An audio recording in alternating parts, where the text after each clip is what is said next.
वंदे Bharat express को मोदी सरकार विकास के मॉडल की तरह पेश कर रही है। 2024 की तैयारी के लिए तमिलनाडु की 39 सीटें बीजेपी के लिए काफी अहम हैं, जहां चुनौती बड़ी है। 39 लोकसभा सीट वाले तमिलनाडु में डीएमके की जीत का स्ट्राइक रेट 95% है। तमिलनाडु में भाषाई चुनौती, हिंदी विरोधी सेंटिमेंट और कमजोर संगठन के चलते बीजेपी को नुकसान हुआ है।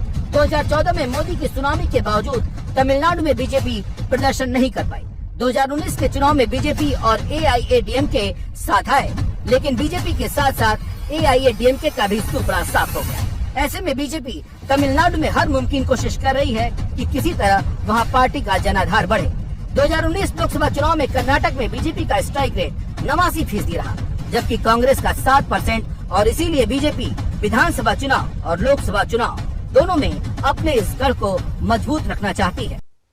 आज भारत उस पुरानी सोच को पीछे रखकर आगे बढ़ रहा है। इस वक्त वंदे भारत एक्सप्रेस मोदी के विकास मॉडल का सबसे बेहतरीन सैंपल है, जिसे मोदी ऑल इंडिया लेवल पर दौड़ाकर बीजेपी के विकास वाली सियासत का पॉजिटिव नैरेटिव खींचना चाहते हैं।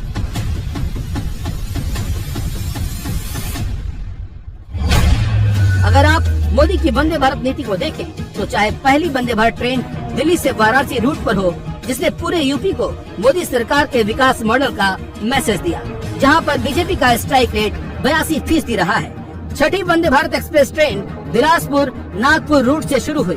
छत्तीसगढ़ में भी चुनाव है और महाराष्ट्र में मिनी विधानसभा का चुनाव है। वंदे भारत को बीजेपी अपने विजन एक्सप्रेस के तौर पर पेश कर रही है। हमने देखा है कि 8 वर्ष पहले तक किस प्रकार भारतीय रेल को लेकर निराशा ही देखने सुनने को मिलती थी।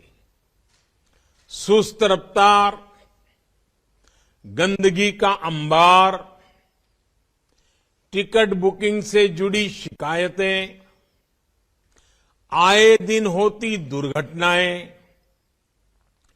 देश के लोगों ने मान लिया था कि भारतीय रेल में सुधार असंभव है। जब भी रेलवे में नए इंफ्रास्ट्रक्चर की बातें होती थी, तो बजट के अभाव का बहाना बनाया जाता था, नुकसान की बातें होती थी।